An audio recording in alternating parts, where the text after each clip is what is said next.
Okay, good morning. I'm driving into work. Sophia's finally done with her semester at Pratt. At least mostly done. I think she has one more assignment left to do. So yeah, we're coming up on the end of the year. So I still have a couple of weeks. It's only December 11th. And I think December 10th or the 11th. I want to say the 11th. So I think it's the 12th actually. Okay, so anyway, I wanted to talk about some changes I've been making to some of my hobbies. I'm kind of increasing my, I don't know if I would call them hobbies. I think they're more like pastimes, but I'm trying to distract myself in different ways and use my brain in different ways to kind of make sure I'm not caught up in this whole consumerism. Now, I mentioned about, now I'm not a shopaholic or anything like that, okay? But I watch a lot of content about people shopping, and I was kind of into handbags, although I had that very well curbed, in the sense that I really wouldn't buy something unless I really liked it for like over a month or 2 months, 3 months. So I love putting things in my cart and then I just kind of leave it there and whatever. But yeah, I don't even want to do that because I found myself at times in the evening or at work when I want to decompress, just going on to some of these sites and just looking at what they had. And I was like, honestly, that's not really very productive. Not that I need to be productive all the time, but I don't want that to be what I go to. Now, I don't have a lot of options at work, except for right now, actually, since I take on that new class, I actually have to kind of learn some of the material that I'm going to be teaching. So I'm going to be watching some YouTube videos on that during work to just make sure I'm up to date on the actual math rules and stuff, whatever, just in case they have questions. And so that's going to keep me busy at work if I have any downtime. So that's going to be good. But at home, I've picked up a couple of new pastimes and I want to share it with you in case maybe that might be something you might be interested in. Just, using your brain in kind of ways that are satisfying without it being, shopping or looking at, items that people may want to buy, like commercials, and then following up on those commercials, right? Because that's what a lot of YouTube is now, especially a lot of the fashion space and the bag fashion space that I was really into. It ended up being more about the consuming and the shopping of the bag than truly the enjoying of the bag itself. I don't know if that makes any sense. Maybe I don't quite have that right, but there's something in that effect that kind of led me in a direction I didn't intend to go, is what I'm trying to say. So these are the things I did to curb it. One, I bought these little sticker scenes that I saw Sophia and Natalie playing with. When I say playing with, I mean it was just like an activity they were doing together. And I was like, oh, that looks so cool. And it's like this little tiny cardboard like house, but it's like not really a house, but a room or a series of rooms that is just blank. And then there's like a series of little stickers and a scene of all those stickers being used in the room or the house. And you're trying to recreate it. But you have to be careful of what goes in front of what so that the stickers overlap in the correct way, because they will be overlapping. If you have a person in front of a table or a chicken on top of the table has to go first for you to place the plate of chicken on it, right? So it requires a little bit of thinking. It's simple. It's a simple activity. You do need glasses. Thank goodness I can't do it without my glasses. I mean, I could, but it's kind of hard. And it has little tweezers, so you need some dexterity. But you peel off the little stickers and then you put them on the scene. I actually bought them for my students because I'm teaching algebra and geometry. Now, you might think, like, what does that have to do with anything? But those are actual tactical skills and thinking about depth and perception and where things go in relation to one another. So there are actual, like, real life mental and visual skills and geometry skill. I think it's called isometry. And so they're not allowed to have phones in school. So I thought that was the spot. So in return, if we have any downtime, I give them a kind of like these activities that they can, engage in. Hold on a second. Let me see if I can get this.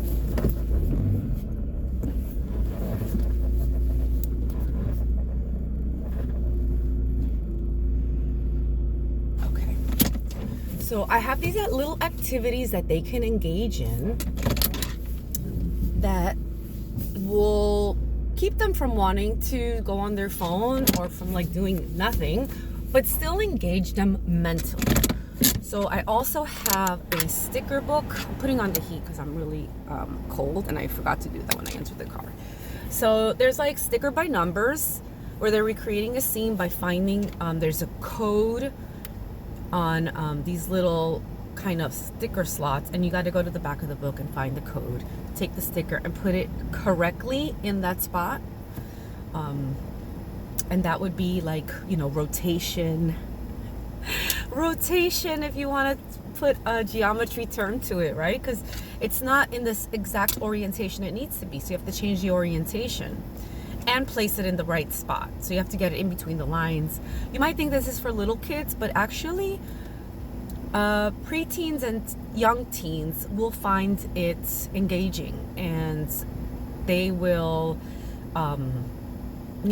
at times kind of have to think about it a little bit more than you might imagine to get it right. Then I also have a Can You Find It? A hidden activity book, a hidden pictures activity book. Just coloring like mandalas. So it's just geometric patterns, and they're coloring in whatever pattern they like. And as soon as they finish these, they put their name on it, or I showcase it in the classroom or something. It doesn't happen that often that I do these, but I do it at times, just to, again, not just make the math class about just like work, math. Here I show you, you do, we test. It's more like there's a little bit of fluidity that comes with it. So yeah, I thought those little scenes with the stickers are so interesting, and they look so cute and fun that I wanted to try one at home. So I took one home and I did it, and I found that I really enjoyed it. It was a little bit of a mindless activity, but it was meditative at the same time. I could listen to a podcast or an audiobook and just sit there, be off any type of screen, and focus on putting together a little scene. And it looked complicated at first, the scene, but it forces you to break the scene down into what's going on in the back. And let me pull those stickers first, and then building forward. So it actually builds up really nicely, and I very much enjoy it. The other thing I've been doing is I'm making sure I'm reading a physical book. And I don't have it with me, obviously, because I'm going to work, but it's called Cabal by Clive Barker. And it's a horror novel. I do enjoy horror, scary, not gore, but like just horror. And or I don't like disturbing stuff. I don't know.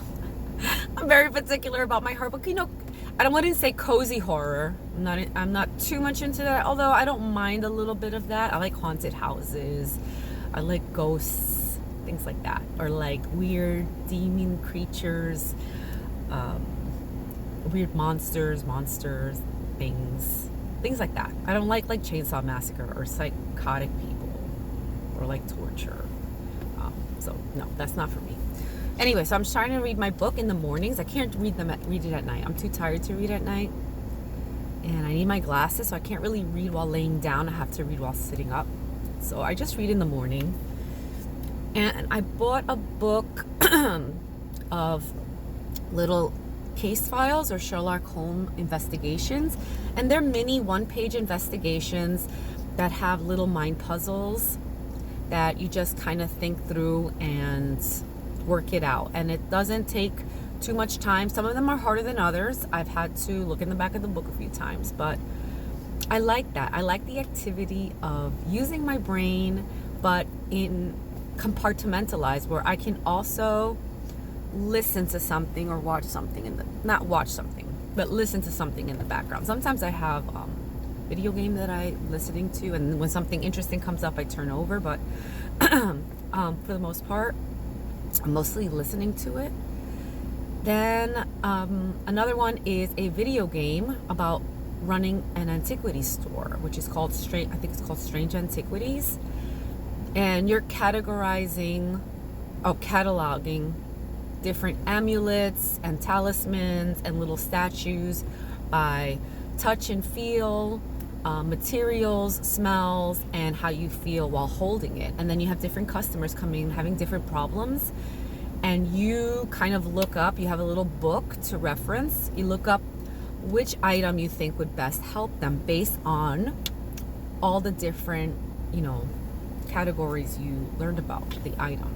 It's very cute. There's, I think, a bigger background story coming up, and there's a map that you go look for new antiquities. So it's really fun. And I have all these different things that I'm doing that do not involve any consumerism. So I'm slowly changing the habits of my brain, which is what I'm trying to do, is really the crux of the issue here. Also, I went to Home Goods yesterday because I left a lot of my Christmas decor at Elizabeth's house in Port Jervis, and I forgot to pick them up when I went there. And I was definitely tempted to buy a couple of decoration items to make up for the ones I don't have, and I was like, no, let me just get the tree skirt that I really definitely want, and wrapping paper, which is what I needed, and then some coffee and some hot chocolate. Those are consumables. I think those are okay. And then I saw a video this morning, Darling Desi, who does a lot of like DIY ideas for, different holiday seasons. She has a channel, very interesting. I feel like she's very recluse. I don't know. But anyway, she did this morning this idea about doing those garlands. So you take different wrapping paper, and you make little circles out of it, and you link it together like a chain. You're making a chain. And that was the decor. You just hang it up, you make paper stars.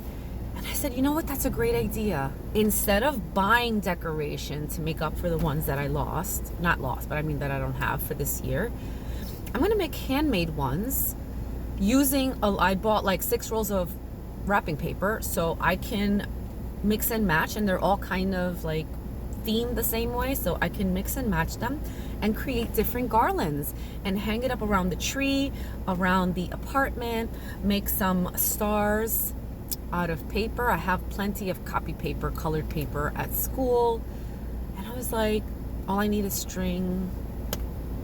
I think that will be a very nice, first of all, family activity, because I can do that with Sophia, who's now free, and Joe as well. I'm sure he gets into anything. He's great like that.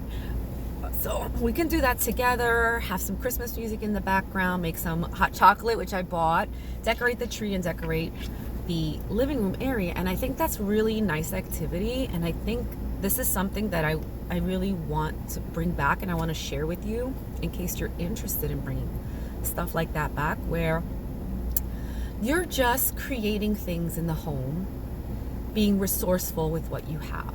And it's a skill that's very satisfying. It engages the mind differently than just going out and buying something to fulfill, a gap that you have that you want to put up in your interior. It hits different, if that makes sense. So that is what I wanted to talk about this morning. I'm really excited about it, and I can't wait to get started. So I'll talk to you soon. I hope you have a great day. I'm going to go in and get my quizzes together for my students. So talk to you soon. Bye.